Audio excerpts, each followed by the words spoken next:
എൻ്റെ പേര് ജോസ്മി. ഞാൻ പാലായിൽ നിന്നാണ് വരുന്നത്. ഞാൻ 2022 കൃപാസന മാതാവിനെക്കുറിച്ച് അറിയുന്നത്. 2023 ഞാനിവിടെ വന്ന് തീർത്ഥാടന ഉടമ്പടി എടുത്തിരുന്നു.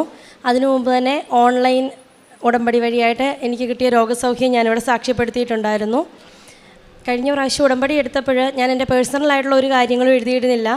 പക്ഷേ മാതാവിനോട് അടുത്ത പ്രാവശ്യം വരുമ്പോഴത്തേക്കും എനിക്കൊരു വീടും സ്ഥലവും സ്വന്തമായിട്ട് വേണമെന്നും അത് ആ വീടിൻ്റെ പണി ലോൺ എടുക്കാതെ തന്നെ പൂർത്തിയാക്കാൻ പറ്റണമെന്ന് ഞാൻ പ്രാർത്ഥിച്ചിട്ടുണ്ടായിരുന്നു. ഞാൻ ഇവിടുന്ന് കയറിപ്പോയി 8 മാസം ആയപ്പോഴും തന്നെ മാതാവിൻ്റെ അനുഗ്രഹത്താൽ എനിക്ക് സ്വന്തമായിട്ടൊരു സ്ഥലം വാങ്ങാനായിട്ട് പറ്റി. ആ സ്ഥലം വാങ്ങുമ്പോൾ അത് മാതാവ് തന്ന സ്ഥലമാണെന്ന് അറിയാനായിട്ട് എന്തെങ്കിലും ഒരു അടയാളം അതിൽ കാണണമെന്ന് ഞാനൊരു പ്രാർത്ഥിച്ചിരുന്നു. അങ്ങനെ യാദൃശ്ചികമായിട്ട് ആ സ്ഥലത്തിൻ്റെ ഒരു ലൊക്കേഷൻ സ്കെച്ച് നോക്കിയപ്പോൾ അതിൽ കൃപാസനം എന്നൊരു എഴുത്ത് കണ്ടു. അത് മാതാവിൻ്റെ ഇടപെടലാണെന്ന് ഞാൻ ഉറച്ച് വിശ്വസിക്കുന്നു. അതിനുശേഷം അവിടെ കിണർ കുത്താൻ തുടങ്ങുന്ന സമയത്ത് വെള്ളം കിട്ടുമോ എന്നുള്ള കാര്യത്തിൽ ഭയങ്കര സംശയമായിരുന്നു. ഞങ്ങൾ കിണർ പണി തുടക്കത്തിൽ തന്നെ അവിടെ പാറയാകണ്ടേ, അപ്പം മുന്നോട്ട് പോകുമ്പോൾ ഇത്രയും പൈസ മുടക്കിയിട്ട് വെള്ളം കിട്ടുമോ എന്നോർത്ത് ഭയങ്കര പേടിയായിരുന്നു. അങ്ങനെ ഇരിക്കുമ്പോൾ ഞങ്ങൾ എല്ലാ ദിവസവും കിണർ പണി തുടങ്ങിയ എല്ലാ ദിവസവും ഉടമ്പടി വസ്തുക്കൾ അവിടെ കിണർ കുത്തുന്ന സ്ഥലത്ത് ഇട്ട് പ്രാർത്ഥിക്കുന്നുണ്ടായിരുന്നു. ആദ്യത്തെ 3 കോലായപ്പോൾ തന്നെ മാതാവ് അവിടെ വെള്ളം കാണിച്ചു തന്നു. അതിനുശേഷം ശക്തമായ ഒരു ഉറവയുണ്ടെങ്കിലേ നമുക്ക് ആ കിണറിൻ്റെ പണി അവസാനിപ്പിക്കാൻ പറ്റത്തുള്ളൂ എന്ന് പറഞ്ഞു. അങ്ങനെ എല്ലാ ദിവസവും അവിടെ ഉടമ്പടി വസ്തുക്കളിട്ട് പ്രാർത്ഥിക്കുന്നുണ്ടായിരുന്നു.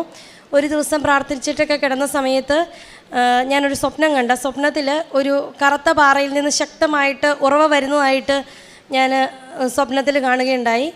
അത് പക്ഷേ എപ്പോഴും ഈ കിണറിൽ വെള്ളം കാണണമെന്ന് ഓർത്തിരിക്കുന്നതുകൊണ്ട് തോന്നലായിരിക്കുന്ന ഞാൻ കരുതിയത്. അത് ഞാൻ എൻ്റെ വീട്ടിൽ ഷെയർ ചെയ്യുകയും ചെയ്തു. പിറ്റേ ദിവസം രാവിലെ എനിക്ക് വീട്ടിൽ നിന്നൊരു വീഡിയോ അയച്ചു തന്നു. ഞാൻ എങ്ങനെയാണോ സ്വപ്നത്തിൽ കണ്ടത് അതുപോലെ തന്നെ ഒരു കറുത്ത പാറയിൽ നിന്ന് വെള്ളം ശക്തമായിട്ടൊരു ഉറവ വരുന്നതായിട്ട് ആ കണ്ടതുപോലെ തന്നെ ഉള്ളൊരു വീഡിയോ ആയിരുന്നു അത്. ഇതുവരെയും സമൃദ്ധമായി അതിൽ വെള്ളമുണ്ട്. മാതാവ് നൽകിയ വെള്ളമാണെന്ന് ഞാൻ ഉറച്ച് വിശ്വസിക്കുന്നു. അതിന് മാതാവിന് 1000 നന്ദി പറയുന്നു. അതുപോലെ തന്നെ ഞങ്ങൾ 2 വർഷമായിട്ട് ഒരു സ്ഥലം വിൽക്കാനായിട്ട് ശ്രമിക്കുന്നുണ്ടായിരുന്നു. ഒരുപാട് ആളുകൾ ആ സ്ഥലം വന്ന് കണ്ടുപോയി. പക്ഷേ ഒരു പോസിറ്റീവ് റെസ്പോൺസും ഉണ്ടായില്ല.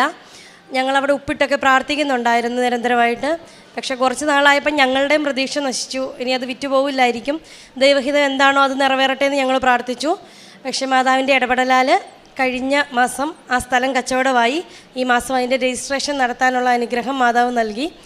അതുപോലെ തന്നെ ഞങ്ങൾക്ക് വീട് പണിയാൻ നേരം ലോൺ എടുക്കരുതെന്ന് പ്രാർത്ഥിച്ചെങ്കിൽ പോലും പല സാഹചര്യങ്ങളിൽ ലോൺ എടുക്കേണ്ട രീതിയിൽ പേപ്പറുകളെല്ലാം റെഡിയാക്കേണ്ടി വന്നു. പക്ഷേ മാതാവ് ഞാൻ ചോദിച്ച കാര്യം മറക്കാതെ തന്നെ എനിക്ക് പലരിൽ നിന്നായിട്ട് സഹായം എത്തിച്ചു തന്നു. ലോൺ എടുക്കാതെ തന്നെ ആ വീടിൻ്റെ പണി പൂർത്തിയാക്കാനും കഴിഞ്ഞ മാസം 18-ാം തീയതി ആ വീട്ടിൽ പാല് കാച്ചാനുമുള്ള അനുഗ്രഹം മാതാവ് തന്നു. മാതാവിന് 1000 നന്ദി. അതുപോലെ തന്നെ എൻ്റെ അമ്മ ഇവിടെ ഉടമ്പടി എടുത്തിട്ടുണ്ടായിരുന്നു. ഉടമ്പടിയിൽ അമ്മയ്ക്ക് ഭാഗമായി കിട്ടിയ ഒരു സ്ഥലം വിൽപ്പന അതിനുവേണ്ടി പ്രാർത്ഥിക്കുന്നുണ്ടായിരുന്നു. അപ്പം ഒരുപാട് തടസ്സങ്ങളുണ്ടായിരുന്നു. അവിടെ നമ്മൾ ഉപ്പിട്ട് പ്രാർത്ഥിക്കുന്നുണ്ടായിരുന്നു. മാതാവിൻ്റെ മധ്യസ്ഥം വഴിയായിട്ട് ആ സ്ഥലത്തിൻ്റെ വിൽപ്പനയും തടസ്സങ്ങളൊന്നും കൂടാണ്ട് രജിസ്ട്രേഷൻ പൂർത്തിയാക്കാനായിട്ട് സാധിച്ചു. അതുപോലെ അമ്മയ്ക്ക് കഠിനമായ തലവേദന വർഷങ്ങളായിട്ടുണ്ടായിരുന്നു. വന്നാൽ 2-3 ദിവസം സഹിക്കാൻ പറ്റാവുന്ന രീതിയിൽ ആയിരുന്നില്ല. ഭയങ്കര ശാരീരിക ബുദ്ധിമുട്ടുകളും ഒക്കെയായിരുന്നു. ശരിക്കും തീർത്തും ശരീരമൊക്കെ തളർന്ന് കിടക്കുന്ന രീതിയിലായിരുന്നു. പക്ഷെ മാതാവിൻ്റെ ഉടമ്പടി വസ്തുക്കൾ ഉപയോഗിച്ചതിൻ്റെ ഫലമായിട്ട് അമ്മയുടെ തലവേദന പൂർണ്ണമായിട്ടും മാറ്റി തന്നു. ഉടമ്പടി വസ്തുക്കൾ ഉപയോഗിച്ച് ഞങ്ങളുടെ ജീവിതത്തിൽ മാതാവ് ഒരുപാട് രോഗസൗഖ്യങ്ങൾ തന്നിട്ടുണ്ട്.